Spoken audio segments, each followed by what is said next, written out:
지난 시간 우리는 나그네의 인생을 함께 살펴봤습니다. 여러분, 나그네의 인생은 어떠합니까? 세상은 나그네로 사는 자들을 어떻게 바라봅니까? 비웃습니다.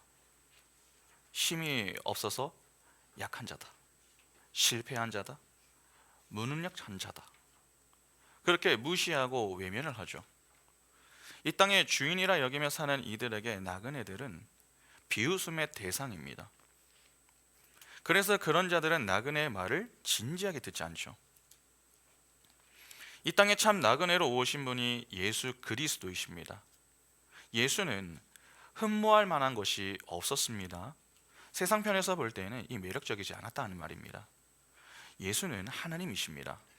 그러나 세상은 그런 예수의 말을 어떻게 들었습니까? 하나님의 말씀으로 진지하고 겸손하게 듣는 것이 아니라 그 반대로 가볍고 교만하게 들었습니다.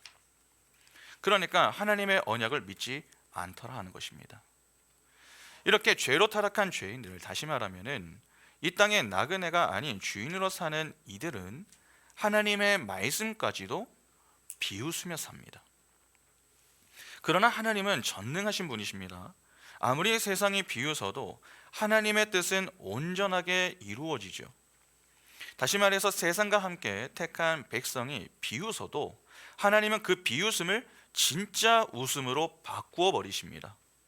그렇게 하나님은 자기 백성인 교회에게 언약에 신실하고 전능하신 분이심을 교훈하시며 믿음의 담대함과 소망을 갖게 만드십니다. 여러분, 그러면 하나님은 왜 성도들에게 이러한 교훈을 주시는 것입니까? 간단합니다. 예수께서 참 나그네로 세상의 비웃음과 조롱을 당하며 지내셨듯이 예수 안에서 예수와 연합하여 작은 예수가 되는 성도들 역시 그러한 나그네의 삶을 살기 때문입니다. 그러니까 교회인 우리도 이 땅에서는 어떻게 지내게 되는 것입니까? 나그네로 지내게 되는 것입니다. 세상은 이 땅에서 나그네로 사는 자들을 이해하지 못합니다. 성도인 우리의 시민권은 어디에 있습니까? 빌립보서 3장 20절에 보시면 그러나 우리의 시민권은 하늘에 있는지라 거기로부터 구원하는 자 곧 주 예수 그리스도를 기다리노니. 바로 하늘에 있습니다. 하나님의 나라가 바로 우리의 본향입니다. 그러니까 예수께서 그러하셨듯이 우리도 하늘에 적을 두고 이 땅에서는 나그네로 지내면서 더 나은 본향을 사모하며 지냅니다. 히브리서 11장 13절부터 16절 보시면은 이 사람들은 다 믿음을 따라 죽었으며 약속을 받지 못하였으되 그것들을 멀리서 보고 환영하며 또 땅에서는 외국인과 나그네임을 증언하였으니 그들이 이같이 말하는 것은 자기들이 본향 찾는 자임을 나타냄이라. 그들이 나온 바 본향을 생각하였더라면 돌아갈 기회가 있었으려니와 그들이 이제는 더 나은 본향을 사모하니 곧 하늘에 있는 것이라. 이러므로 하나님이 그들의 하나님이라 일컬음을 받으심을 부끄러워하지 아니하시고 그들을 위하여 한 성을 예비하셨느니라. 성도인 우리가 바로 이러한 인생을 사는 것입니다. 그래서 우리도 세상으로부터 비웃음을 당합니다. 믿지 않는 남편, 믿지 않는 아내, 믿지 않는 부모나 자녀, 친구들과 지인들은 왜 그렇게 사냐고, 그게 맞냐고 그렇게 이야기합니다. 우리는 그들의 영혼을 살리기 위하여서 믿음으로 복음을 전해도 그들은 그런 우리를 보면서 비웃고 조롱을 하는 것입니다. 하나님 믿으면 밥 먹여주냐고, 하나님 믿으면 삶이 좀 나아지냐고, 너나 열심히 믿어라, 나는 내 마음대로 살겠다. 그렇게 인정과 박수를 보내는 것이 아니라 무시를 합니다. 그러나 하나님은 하나님의 때에 하나님의 방식으로 하나님의 일을 하심으로 그 상황을 어떻게 하십니까? 역전시키십니다. 여러분, 역전이 되는 것입니다. 그러면 최후의 승자는 누가 되는 것입니까? 이 땅에 주인 노릇을 하면서 하나님의 말씀을 비웃는 자들이 아니라 이 땅에 나그네로 살면서 하나님의 말씀에 순종하며 사는 성도가 되는 것입니다. 하나님은 반드시 자기 백성을 영광의 자리에 서게 만드시는 분이십니다. 지금 내가 비웃음을 당한다고 해서 끝이 아닙니다. 지금은 과정입니다. 과정을 끝으로 보면은 우리는 절망과 슬픔을 느끼게 됩니다. 그러나 모든 과정이 끝나는 그 순간 우리에게 주어질 결과를 바라보게 되면 여러분 어떻게 되겠습니까? 지금의 고통과 힘듦을 전부로 여기지 않게 됩니다. 오히려 우리에게 장차 주어질 위로와 하늘의 상급을 바라보면서 소망을 가지고 감사하게 되는 것이죠. 그리고 하나님이 우리를 사용해 주심에 기쁨을 가지고 살아갈 수 있게 되는 것입니다. 그러니까 성도의 인생에 끝없는 고난과 고통이 주어진다라고 해도 그 인생은 어떠한 것입니까? 복된 인생인 것입니다. 하나님이 붙들고 계시고 동행해 주신다면 그 인생은 복의 인생을 살고 있는 것입니다. 하나님이 친히 보호해 주시는 인생, 그 인생이 나그네 인생 아니었습니까? 나그네만이 나그네를 대접할 수 있습니다.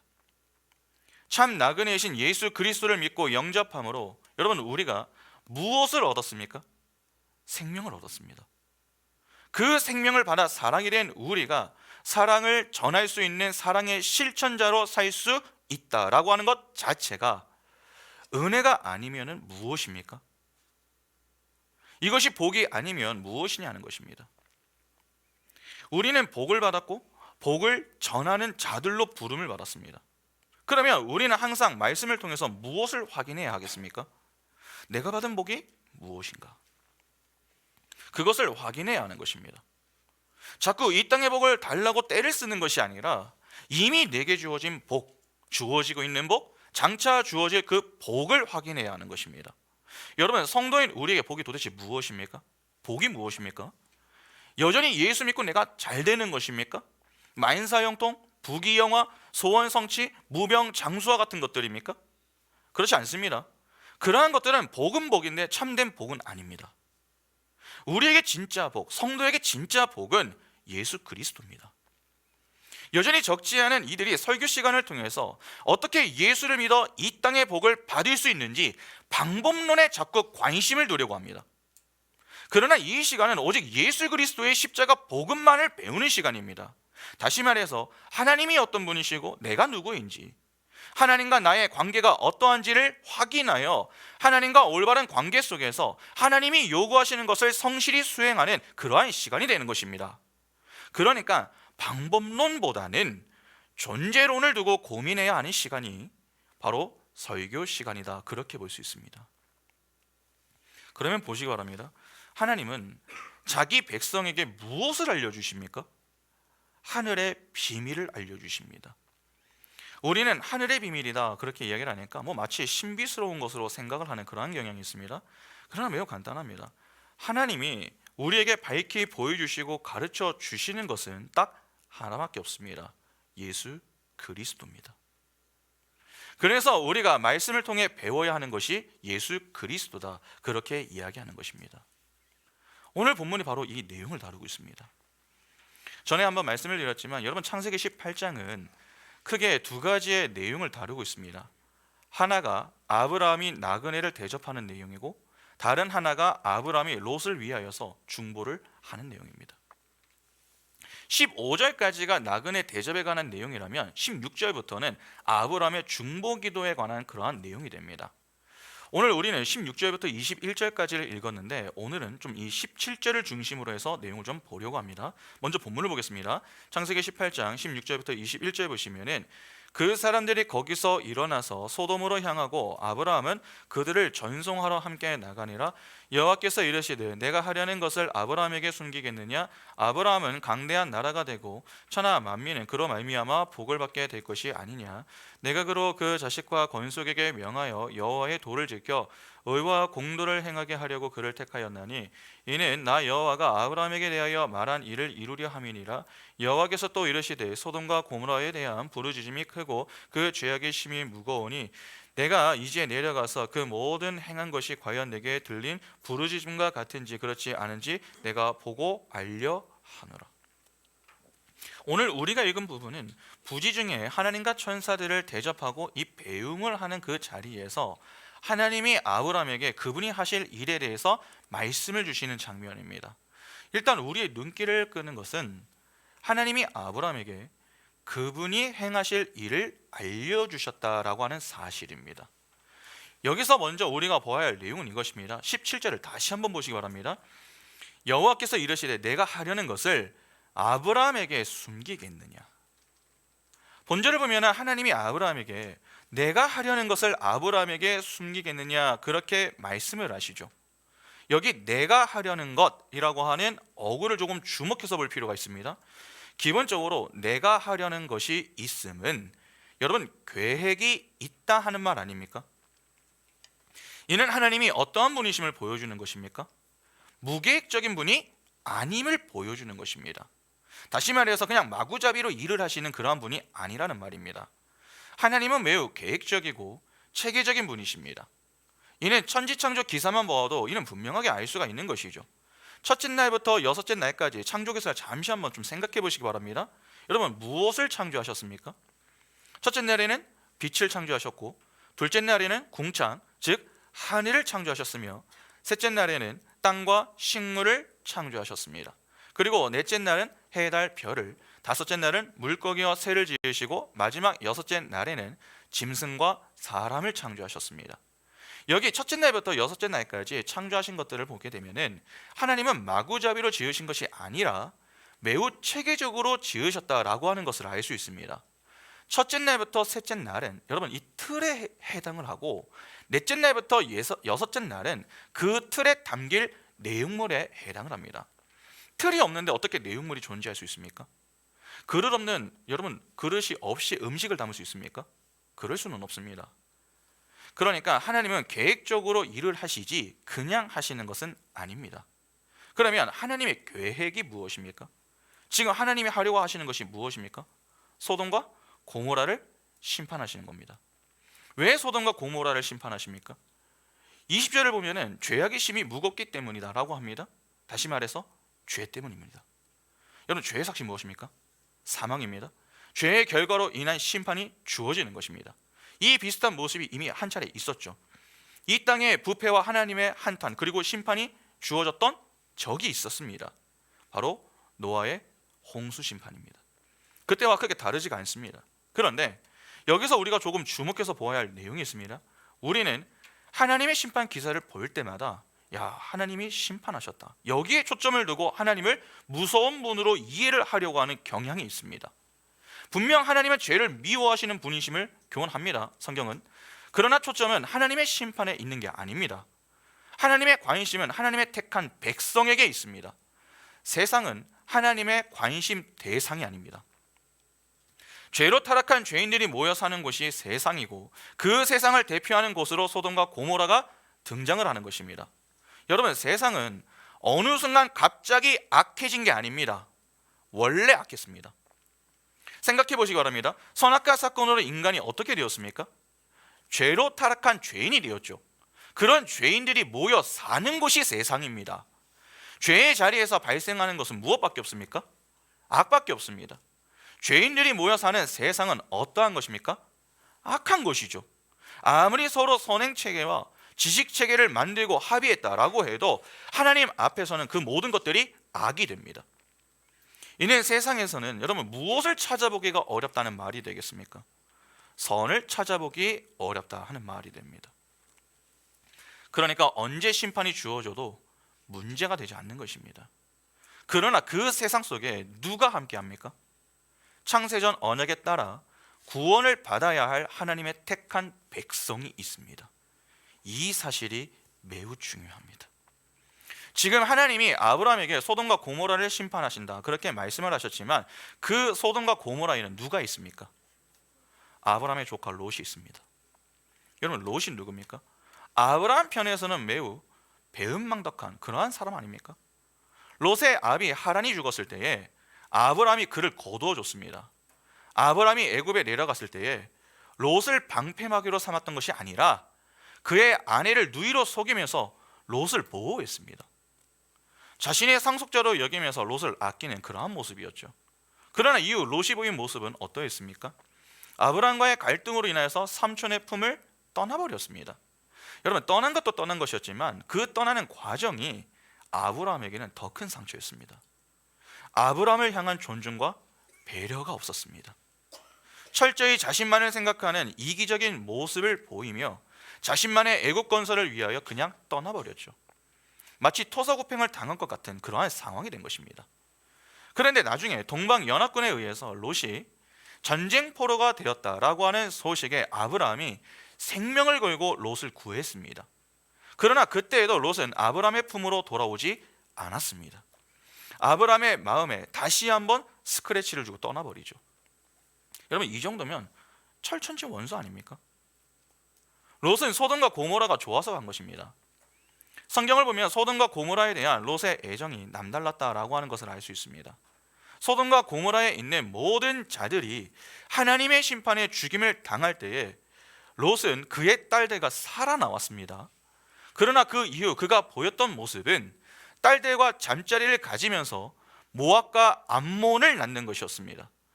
눈에 보이는 것을 전부로 여기면서 물질과 쾌락을 추구하며 지냈고 딸들과의 근친 상간을 아무렇지 않게 생각하는 그러한 정도였습니다.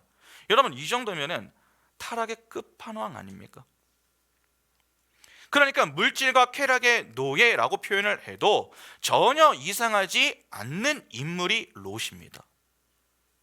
그런데 성경은 그런 글을 두고서 뭐라고 표현합니까?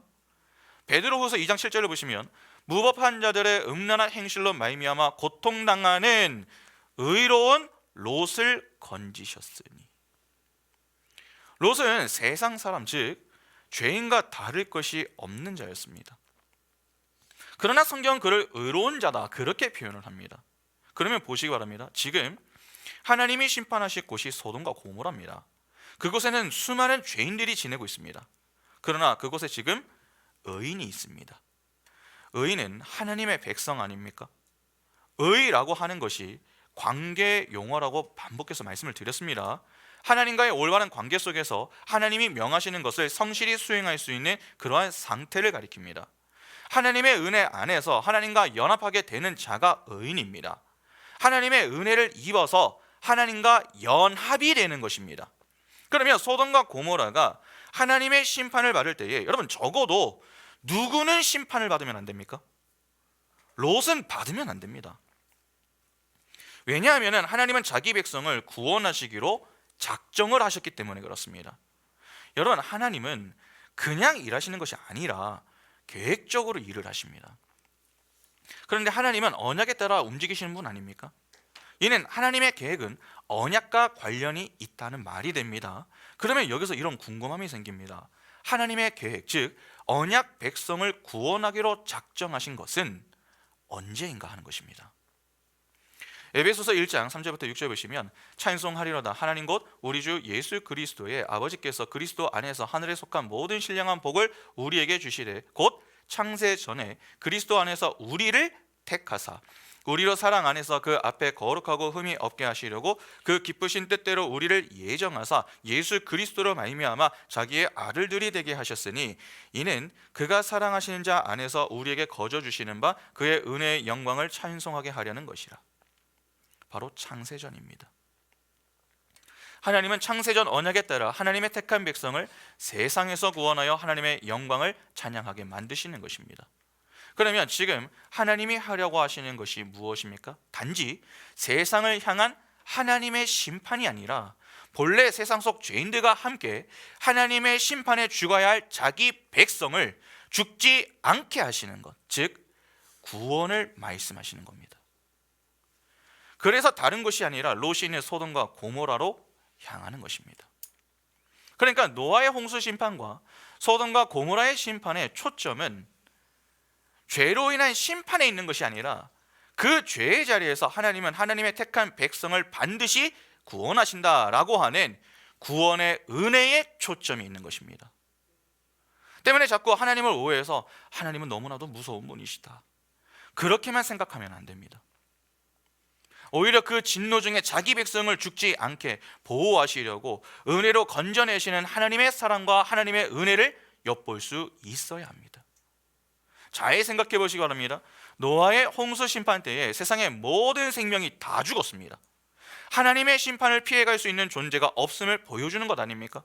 그런데 노아와 노아의 식구들만이 죽지 않았습니다.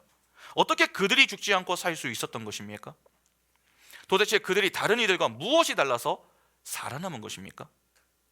120년 동안 방주를 만들었기 때문에 그 공로를 인정받아서 살 수 있었던 것입니까? 그렇지 않습니다. 노아가 의인으로 여김을 받을 수 있었던 것은 하나님의 은혜 때문이었습니다. 그리고 노아가 만들어서 탄 방주 역시 무엇을 상징합니까? 예수 그리스도를 상징합니다. 예수 그리스도가 노아를 비롯한 그의 가족들을 대신하여 하나님이 내리신 저주에 비해 맞아 죽어주신 그 은혜 때문에 그들은 마른 땅을 밟고 하나님이 목적하신 목적지까지 향할 수 있었던 것입니다. 그러니까 노아와 그의 가족들이 죽지 않고 살 수 있었던 것은 예수 그리스도 때문인 것이지 그들이 다른 인류가 어떤 차별화된 인생을 살았기 때문은 아닙니다. 그러면 롯의 이야기도 어떠하겠습니까? 똑같은 것입니다. 롯이 뭐 대단한 일을 해서 심판을 받지 않은 게 아닙니다. 롯을 대신한 누군가의 희생으로 그가 살아난 것입니다. 그것이 바로 아브라함의 중보 이야기로 나오는 것입니다. 아브라함은 믿음의 조상으로 교회를 대표하기도 하지만 예수 그리스도의 모형이기도 합니다. 그러니까 아브라함의 중보는 예수 그리스도의 중보로 인하여 하나님의 심판을 받지 않고 구원받게 되는 의인, 즉 교회의 이야기가 되는 것입니다. 그리고 그렇게 중보자이신 예수 그리스도로 인하여 구원받은 우리 역시 그러한 작은 중보자로 살게 된다라고 하는 그 복음이 그 속에 담겨 있는 것입니다. 그러면 일단 하나님이 아브라함에게 하신 말씀, 내가 하려는 것을 아브라함에게 숨기겠느냐? 이 말씀은 결국 무슨 내용인 것입니까? 중보자를 통해 자기 백성을 구원해 내실 하나님의 은혜를 교훈하시는 그러한 내용이 되는 것입니다. 하나님이 세상에서 자기 백성을 구원하시는 것입니다. 그러면 적어도 무엇과 무엇이 필요한 것입니까? 세상이라는 무대 장치와 그 세상이라는 무대에 죄인들의 무리 속에서 사는 의인이라는 존재가 반드시 필요합니다. 다시 말해서 롯이 소돔과 고모라에 있어야 했다는 것입니다. 그러면 여기서 우리가 확인할 수 있는 분명한 사실은 무엇입니까? 롯이 소돔과 고모라에 가서 지낸 것은 결코 우연이 아니라는 사실입니다. 창세기 13장에 아브라함과 롯의 갈등 이야기가 나오죠. 잠시 한번 보겠습니다. 창세기 13장 8절부터 13절 보시면 아브라함이 롯에게 이르되 우리는 한 친족이라 나나 너나 내 목자나 내 목자나 서로 다투게 하지 말자. 내 앞에 온 땅에 있지 아니하냐. 나를 떠나가라. 내가 좌하면 나는 우하고 내가 우하면 나는 좌하리라. 이에 롯이 눈을 들어 요단 지역을 바라본즉 소알까지 온 땅에 물이 넉넉하니 여호와께서 소돔과 고모라를 멸하시기 전이었으므로 여호와의 동산 같고 애굽 땅과 같았더라. 그러므로 롯이 요단 온 지역을 택하고 동으로 옮기니 그들이 서로 떠난지라. 아브라함은 가나안 땅에 거주하였고 롯은 그 지역의 도시들에 머무르며 그 장막을 옮겨 소돔까지 이르렀더라. 소돔 사람은 여호와 앞에 악하며 큰 죄인이었더라. 여기 보면 아브라함과의 갈등으로 인해서 롯이 먼저 땅을 선택하여서 아브라함을 떠납니다. 그때 그가 선택했던 곳, 그곳이 소돔입니다. 그런데 성경을 보면은 성경은 이미 그때부터 소돔에 대해서 뭐라고 이야기를 합니까? 여호와께서 소돔과 고모라를 멸하시기 전이었음을 강조하며 소돔 사람은 여호와 앞에 악하며 큰 죄인이었다라고 하는 것을 밝힙니다. 그러니까 롯은 큰 죄인들이 모여 사는 곳을 찾아가는 형국이죠. 그냥 보면 상당히 이해하기 어려운 모습 아닙니까? 어떻게 의인이 죄인들이 모인 곳으로 갈 수 있는가? 그런 물음이 들 수 있습니다. 이를 엉뚱하게 이해하면은 그렇구나. 구원을 받아도 우리는 세상으로 돌아갈 수 있구나. 하나님의 구원에도 실패가 있을 수 있겠구나. 그렇게 알미니안주의적인 해석을 시도하게 됩니다. 그러나 이는 성경을 제대로 읽지 않은 것이고 하나님을 오해해도 단단히 오해한 모습입니다. 여러분, 하나님의 구원은 중도에 포기되거나 실패될 수 있습니까? 그럴 수 없습니다. 사단이 우리를 향하여서 다른 것은 다 건드릴 수 있습니다. 그러나 건드리지 못하는 딱 한 가지가 있습니다. 그것이 무엇입니까? 우리의 구원입니다. 여러분, 성도의 구원은 건드리지 못합니다. 하나님의 구원은 중도에 포기되거나 실패되지 않습니다. 분명 롯이 아브라함의 품을 떠나서 소돔으로 향하는 것, 그것은 충격적입니다. 그러나 이는 다 이유가 있습니다. 전에 살펴보았지만 다시 한번 좀 확인을 하고 넘어가겠습니다. 당시 롯이 왜 소돔으로 향한 것입니까? 롯은 자기 의지로 소돔으로 향했다라고 그렇게 생각을 했겠지만 실상은 하나님이 보냈다, 그렇게 보는 것이 더 적절합니다. 왜 하나님은 롯을 소돔으로 보내신 것입니까? 이는 아브라함을 생각하시면 됩니다. 여러분, 하나님이 아브라함을 부르셨습니다.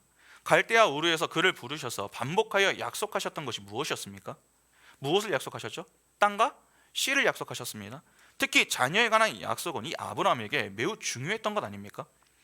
하나님은 은혜의 자녀를 주시겠다 그렇게 반복적으로 약속을 주셨습니다. 그러나 24년 동안 아브라함이 보인 모습은 어떠했습니까? 99세가 될 때까지 이 아브라함은 끝없이 인간 측에서의 행위를 내놓았습니다. 롯을 생각했고 엘리에셀을 양자 삼으려고 했으며 이스마엘을 내놓았습니다. 아브라함이 행위로 내놓으려고 했었던 첫 인물이 바로 롯입니다. 갈대아 우르에서 나와서부터 아브라함은 장막 생활을 했습니다. 그는 장막을 치면서 제단을 쌓으며 지냈습니다. 이는 하나님만 의지하며 지내라 하는 그러한 차원에서 그렇게 살게 하셨던 것입니다.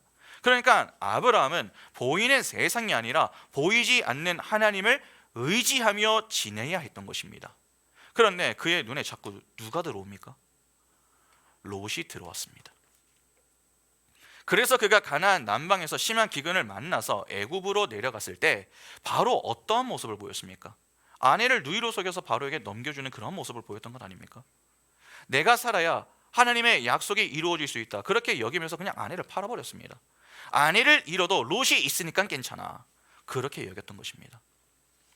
그러나 하나님은 아브라함의 생각이 얼마나 잘못된 것인지 바로와 그 집에 큰 재앙을 내리시는 것으로 가르쳐 주셨습니다.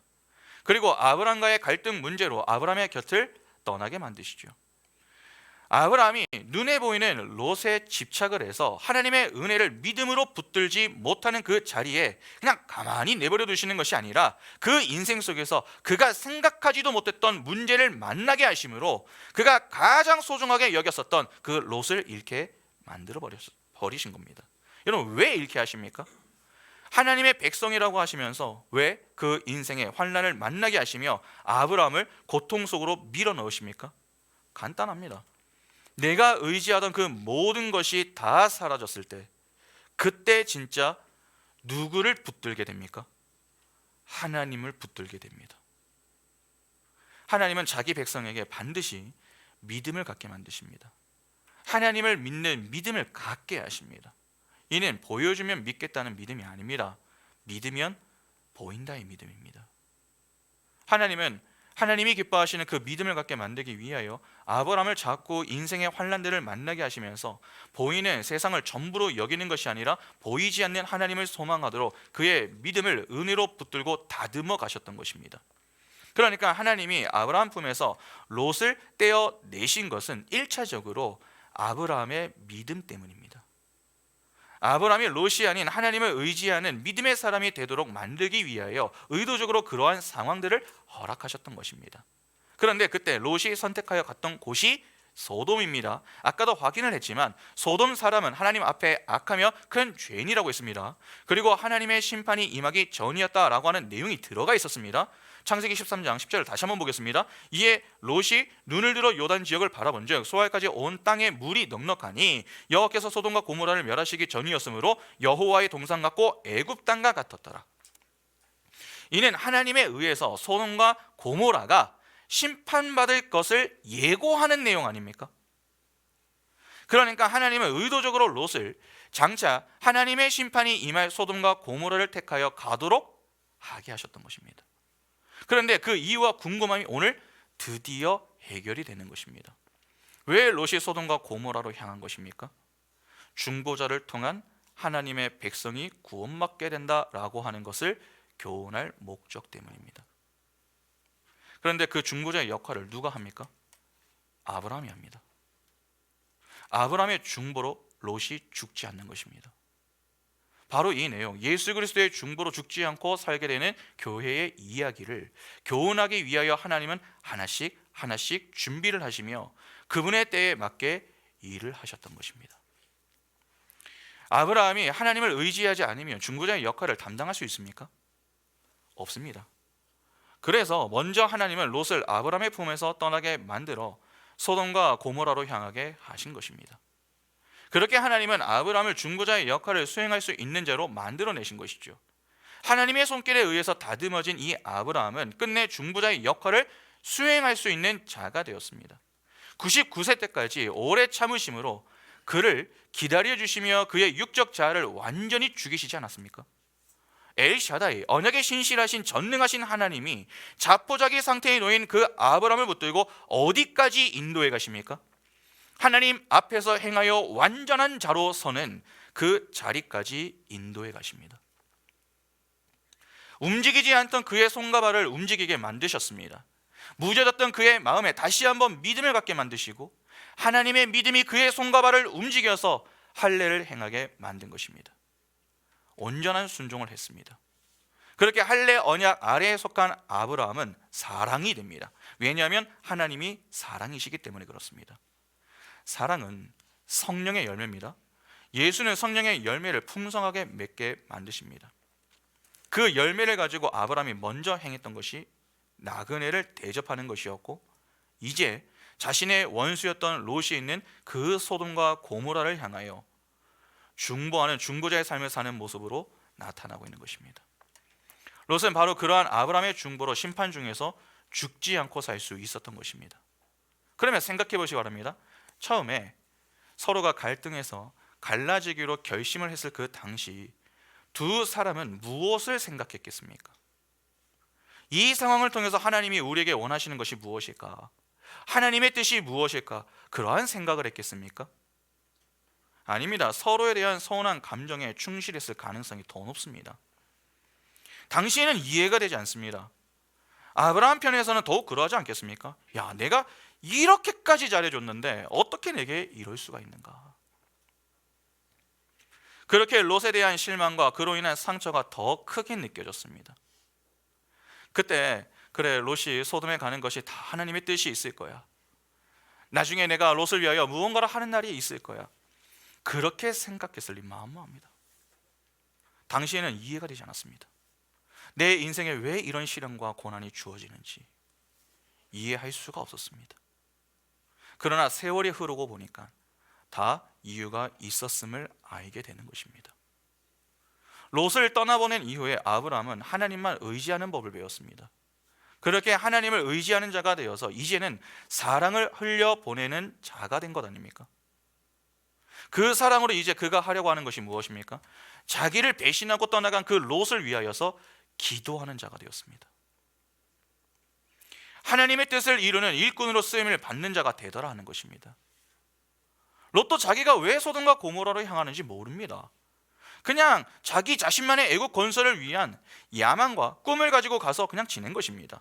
그러다가 하나님의 심판이 임할 때에 아브라함의 중보 덕에 우여곡절 끝에 살게 된 것이죠.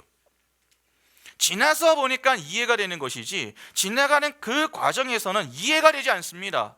이것이 바로 인간의 한계인 것입니다. 인간은 점은 볼 수 있습니다. 그러나 선을 볼 수는 없습니다. 지난 과거를 해석하고 현재는 볼 수 있어도 미래를 볼 수는 없다는 것입니다. 그러나 하나님은 어떻습니까? 하나님은 점이 아니라 선을 보시는 분이십니다. 그분은 창세전 언약에 따라 자기 백성의 구원을 위하여서 일하시는 분이십니다. 계획에 따라서 일을 하신다는 것입니다. 그래서 하나님의 손에 붙들린 우리의 인생에 우연이다라고 하는 것은 존재하지 않습니다. 아무리 내 상식에서 벗어난 일이 일어났을지라도, 때때로 너무나도 힘든 시간과 상황이 주어진다 할지라도 우연은 없습니다. 다 이유가 있어서 주시는 것입니다. 우리는 모릅니다. 당장 내 눈앞에 닥친 현실의 문제를 마주할 때면 어떻습니까? 아무리 말씀을 배워도 정말 그 말씀에 따라 생각을 하고 기도를 합니까? 죄송하지만 그렇게 반응하는 사람 거의 없습니다. 내게 주어진 현실의 문제 때문에 신음하고 힘들다고 불평하기 바쁩니다. 그리고 슬픔의 눈물을 흘리면서 하나님께 불평하고 원망을 다 쏟아내죠. 하나님 속상하네요. 어떻게 제게 이러실 수 있나요? 그래도 제가 하나님을 위하여서 이렇게 열심히 살았는데 제 인생은 왜 이렇게 험악하기만 합니까? 왜 제 문제를 해결해 주는 것이 아니라 더 힘들게 하세요? 왜 건강도 빼앗아 가시고 돈도 빼앗아 가시고 일도 제대로 못하게 하시나요? 왜 이렇게 점점 망가지는 자리로 저를 이끌고 가시나요? 그렇게 답답함을 호소하기 바쁘다는 것입니다. 그러나 그렇게 힘든 시간을 지나면서 하나님 앞에 나와 기도하며 점점 하나님을 의지하는 법을 배우고 그렇게 문제를 하나씩 해결해 나가다 보면은 나중에 무엇을 깨닫게 됩니까? 하나님이 다 이유가 있어서 그때 내게 그런 상황을 만나게 하셨구나. 그렇게 그 당시 내가 이해하지 못했던 상황과 사건들 속에 담긴 의미를 점차 이해하기 시작합니다. 그리고 하나님께 감사함을 고백하는 건 아닙니까? 하나님, 그래도 그때 그러한 상황이 있어서 지금의 제가 있습니다. 감사합니다. 그렇게 고백을 하더라는 것입니다. 알아도 힘든 것은 힘든 것입니다. 힘들어서 힘들다고 표현하는 것은 문제가 아닙니다. 가끔 힘든 상황인데 힘들지 않다고 말씀을 하시는 분들이 있습니다. 아닙니다. 어떻게든 이를 꽉 물고서 나는 이렇게 버틸 수 있어요, 그렇게 사는 것이 믿음이 아니라 그것이 자기 과시이고 자랑이 될 수도 있는 것입니다. 힘들 땐 힘들다고 눈물 흘려도 됩니다. 그리고 불평과 원망도 할 수 있습니다. 우리는 그렇게 힘든 상황에 왔을 때 내 힘으로는 버틸 수 없고 쉽게 불평하고 원망하는 자신의 모습을 보면서 이렇게 연약한 존재가 바로 우리 자신이다라고 하는 사실을 겸손히 인정하며, 그래서 내게는 하나님의 은혜가 필요하다라고 하는 고백이 있으면 되는 것입니다. 그렇게 하나님의 은혜를 구하며 하나님이 인도하시는 자리로 향하면 된다는 것입니다. 그것이 신앙에 성숙한 사람의 삶인 것입니다. 꼭 기억하시기 바랍니다. 하나님은 언약에 신실하신 분이십니다. 자기 백성을 절대로 포기하지 않으시는 분이십니다. 그분의 계획이 무엇입니까? 창세전 언약에 따라 자기 백성을 구원하여 하나님의 영광을 찬양하게 만드는 것입니다. 그러면 지금 당장 우리 인생에 이해하지 못할 문제가 찾아왔고 내 눈에 끝이 보이지 않는 긴 어두운 터널을 지나는 것 같아도 결국 어떻게 되는 것입니까? 하나님의 그 선한 뜻이 이루어지는 자리로 향하게 되는 것입니다. 지금의 내 실수, 나의 넘어짐은 그리 중요하지 않습니다. 하나님은 우리의 연약함과 부족함까지 다 선용하셔서 그분의 뜻을 이루시는 분이십니다.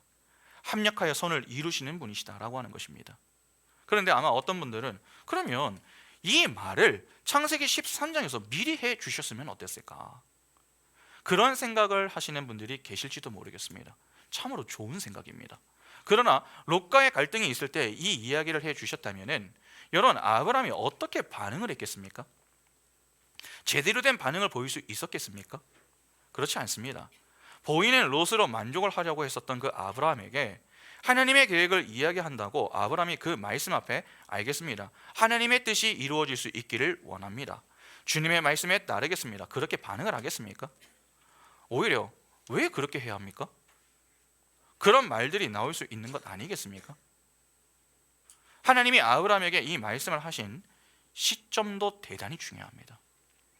우리는 말이 주어진다 하는 것만 신경을 쓰지 그 말이 언제 주어지는가 하는 것에 대해서는 크게 신경을 쓰지 않는 경향이 있습니다. 그러나 여러분, 말의 시점도 대단히 중요합니다. 하나님이 언제 아브라함에게 이 말씀을 주셨습니까? 그가 할례 언약 속에 들어가 있을 때에 주셨습니다. 그가 그의 자존심을 지키겠다고 열심히 자신의 행위를 내놓을 때 주신 게 아닙니다. 내가 살아있으면 하나님의 말씀은 들리지 않습니다. 들어도 엉뚱하게 듣습니다. 다시 말해서 순종을 해도 이상하게 순종을 한다는 것입니다. 지금 하나님이 하시려고 하는 일에 누가 들어가야 합니까? 아브라함이 들어가야 합니다. 그가 중보자의 역할을 해야 합니다. 하나님을 온전히 의지하지 않는데 중보자의 역할을 수행할 수 있습니까? 없습니다.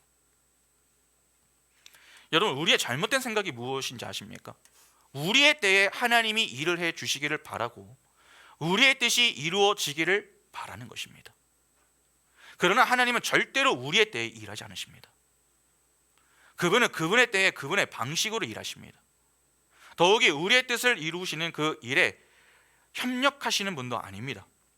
하나님은 그분의 뜻을 이루시는 그 일에 우리를 은혜로 동참하게 하시는 것이지 우리의 뜻을 이루는 그 일에 도움을 주시는 분은 아닙니다. 정확하게 하셔야 됩니다. 성도가 신경을 써야 할 것은 여러분 자리입니다. 성경은 늘 자리에 관한 이야기를 많이 합니다. 의와 죄 모두 자리와 관련이 있는 것 아닙니까? 그런데 우리는 정작 속도에만 관심이 있습니다. 이 정도면 되었지, 괜찮지, 그 다음 그렇게 자꾸 빨리 무언가를 하고 싶어 합니다. 그런데 자꾸 속도를 신경을 쓰기 시작하면은 점차 인내가 사라집니다. 인내가 사라진다라고 하는 것은 오래 참음을 상실하는 것입니다. 여러분, 오래 참음은 성령의 열매 중에 하나입니다. 그러면 오래 참지 못한다라고 하는 것은 내 상태가 어떠하다는 말입니까? 성령으로 충만하지 못한 상태다라고 하는 말입니다. 성령은 자꾸 우리에게 자리를 확인하고 있고 싶은 자리에 있지 말고 있어야 할 자리에 있어라, 그렇게 이야기를 하는데, 우리는 있고 싶은 그 자리에서 내가 원하는 것들을 쌓고 싶은 것입니다. 자꾸 내가 드러나려고 하는 것입니다. 그래서 분주하고 산만합니다. 정신이 없습니다. 이에 무언가를 많이 하는 것 같은데 이상하죠?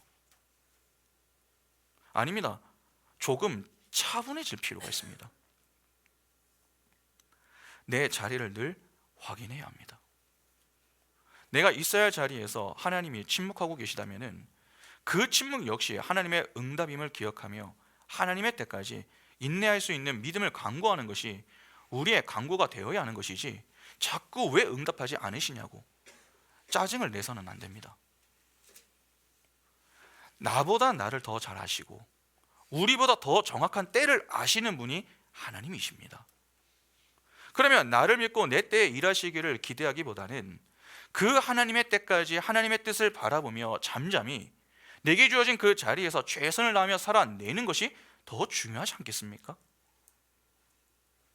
하나님은 하나님의 때에 우리를 들어 사용하십니다. 보시기 바랍니다. 하나님은 지금 아브라함을 하나님이 하시는 그 일에 사용을 하시죠.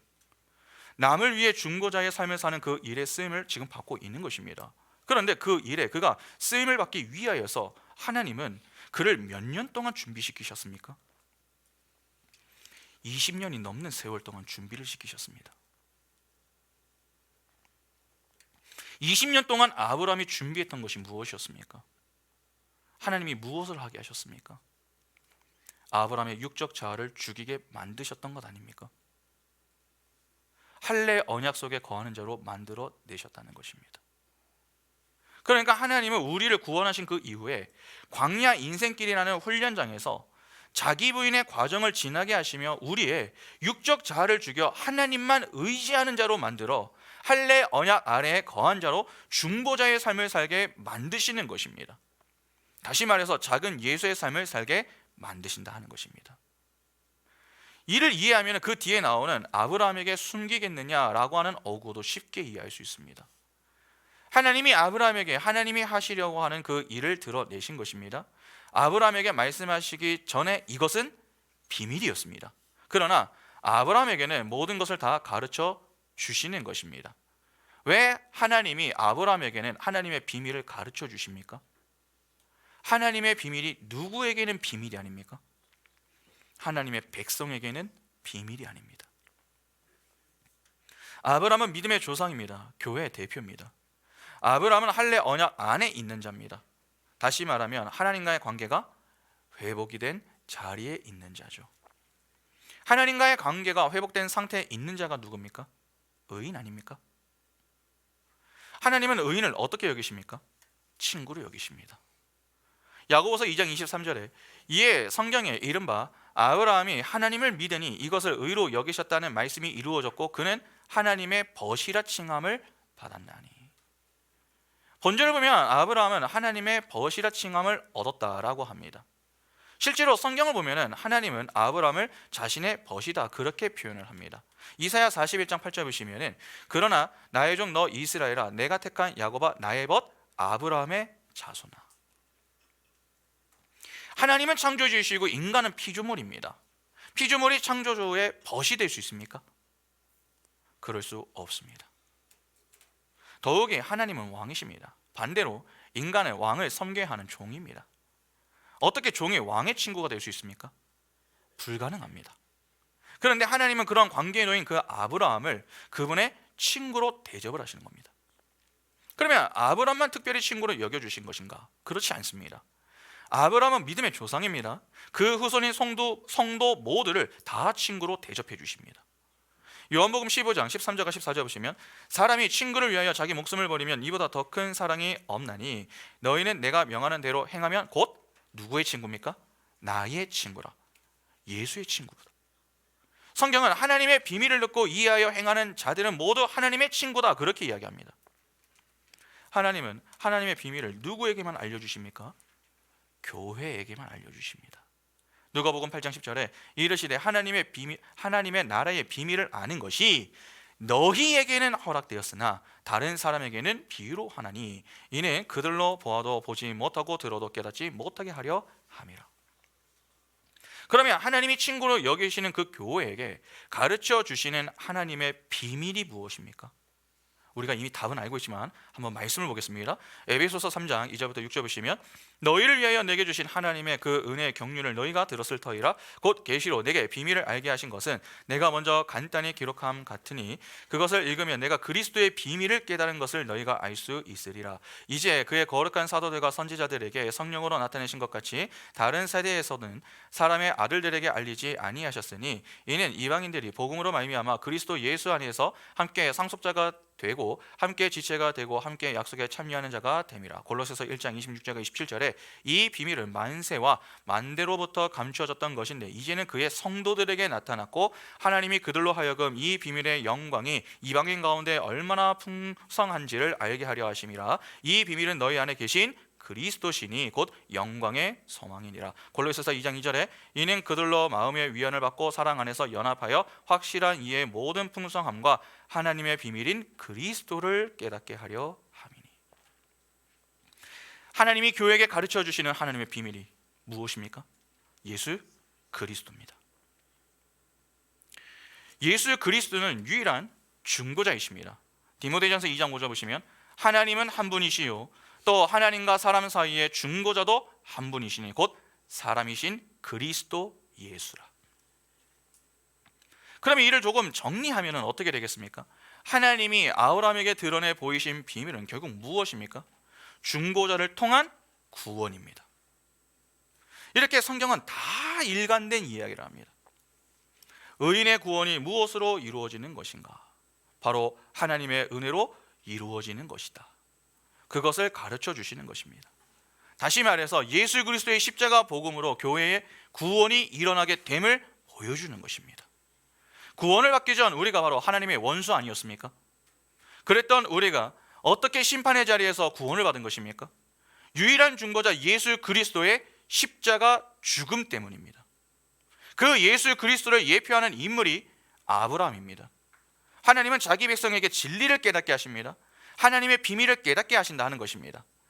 하나님은 아브라함을 당신의 벗으로 삼아 그분의 비밀을 다 보여주셨습니다. 이는 아브라함이 하나님의 은혜 아래 무엇을 깨달을 수 있게 되었다는 말입니까? 하나님의 의중을 헤아릴 수 있게 되었다 하는 말 아닙니까? 그렇게 하나님의 의중을 헤아리는 자들이 하나님의 은혜를 힘입어 하게 되는 것이 바로 중보 기도인 것입니다. 그러면 하나님이 아브라함을 벗으로 여기신 것처럼 그 후손인 우리도 하나님은 벗으로 여겨주시는데 오늘날에 하나님은 당신의 친구들에게 어떻게 당신의 비밀을 알리십니까? 바로 말씀을 통해 알리십니다. 다음 주에 더 자세하게 보겠지만 여러분, 중보기도라고 하는 것은 함부로 할 수 있는 게 아닙니다. 내가 남에게 관심이 많다, 정이 많다, 기도를 조금 해봤다, 그래서 할 수 있는 게 아닙니다. 성경에 기록된 하나님의 말씀을 바르게 이해하고 자각하지 못하면 그 사람은 아무리 정이 많아도 중보기도 할 수 없습니다. 중보기도는 오직 하나님의 말씀을 바르게 이해하고 자각하는 자들만이 할 수 있습니다. 그래서 중보기도에 들어가 있는 자들은 다른 것은 몰라도 말씀의 자리에 빠지면 안 됩니다. 요즘 교회마다 어떻게든 봉사를 시키기 위해서 조금 기도하는 사람이라면 그냥 중보기도 팀에 들어가서 돌아가면서 기도하자, 그렇게 이야기를 하는데 참으로 위험한 생각입니다. 말씀의 자리에 없는 자는 중보 기도를 할 수 없습니다. 성도는 성경 말씀을 대할 때마다 마치 하나님과 대면하여 대화를 나누는 것처럼 들리고 이해가 되어야 합니다. 하나님은 우리를 벗으로 여겨주십니다. 그래서 그분의 비밀을 우리에게 가르쳐 주시죠. 다 밝히 보여주시는 것입니다. 그러면 우리가 할 일은 무엇입니까? 그렇게 교회는 우리를 벗으로 여겨서 모든 것을 다 가르쳐 주시는 그 하나님의 은혜에 감사하며 우리에게 들려주시고 보여주시는 그 비밀의 의미를 잘 이해하여서 그에 합당하게 반응하는 것 아닙니까? 하나님의 비밀이 예수 그리스도라고 했습니다. 예수 그리스도는 진리입니다. 결국 하나님은 자기 백성에게 진리를 깨닫게 하시는 겁니다. 하나님은 은혜의 방편으로 말씀과 기도를 허락하셨습니다. 하나님의 은혜로 깨닫게 되는 것이 진리 아닙니까? 때문에 성도는 다른 자리보다 말씀과 기도의 자리를 더욱 힘써야 하는 것입니다. 여러분, 무엇이든 말씀에서 출발을 해야 합니다.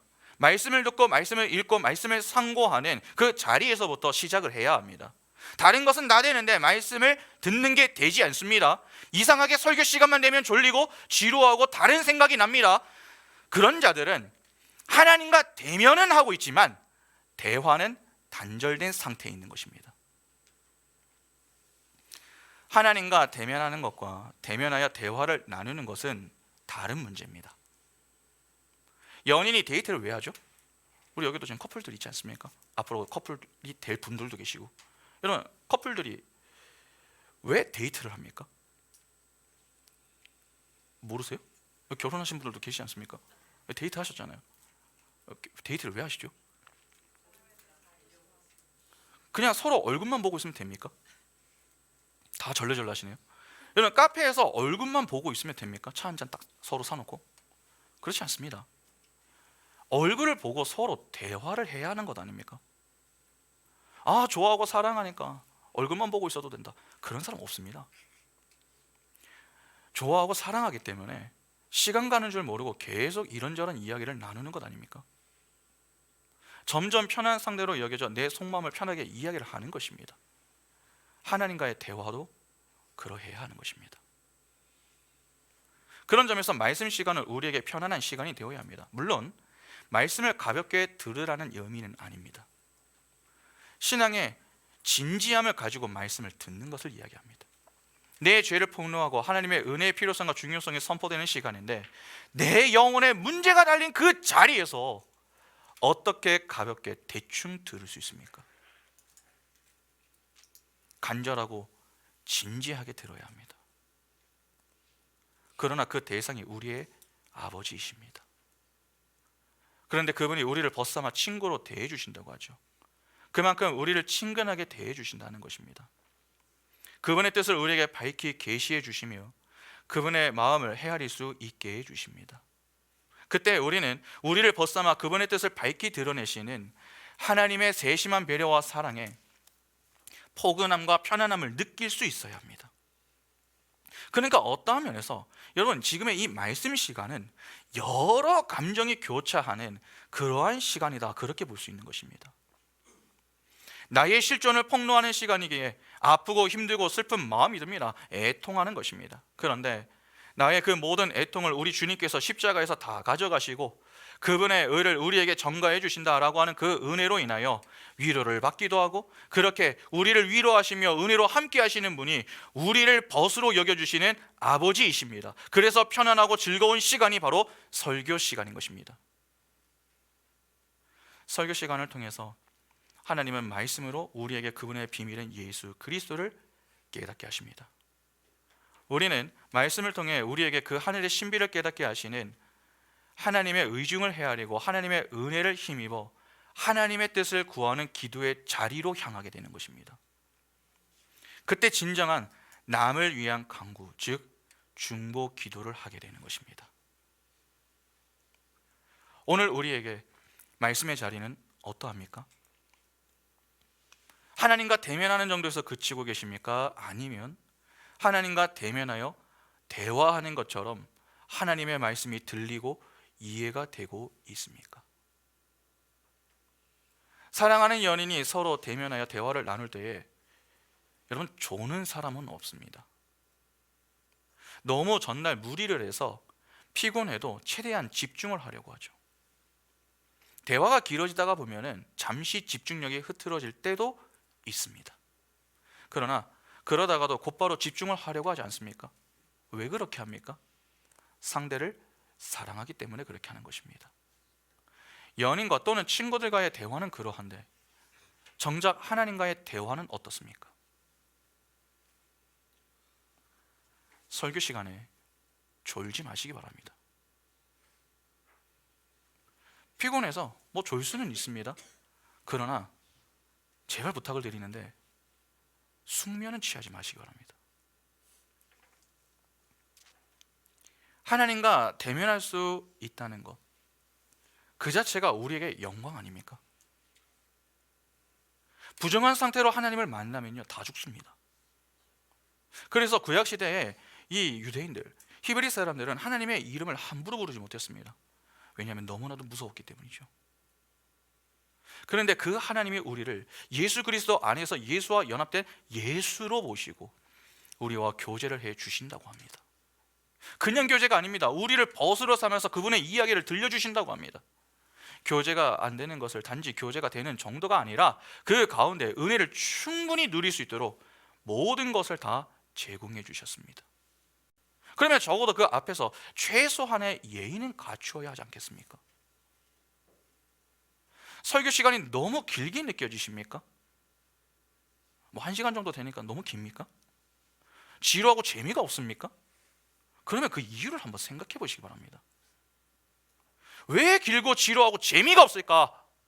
대부분의 경우 내가 대면하고 있는 하나님께 관심이 없기 때문에 그렇습니다. 정말 내가 대면하여 대화를 나누는 대상이 하나님이라는 사실을 안다면, 그 하나님이 나를 찾아와 내게 그분이 하실 것을 가르쳐 주시기 위하여서 은혜로 말씀하고 계심을 안다면 우리는 그 앞에서 함부로 졸 수 없습니다. 어떻게든 깨어 그 말씀을 바르게 듣기 위하여 애를 쓸 것입니다. 하나님의 은혜를 힘입어 그 말씀을 잘 이해하여 주신 말씀에 합당하게 반응하고자 노력하는 모습이 반드시 수반이 됩니다.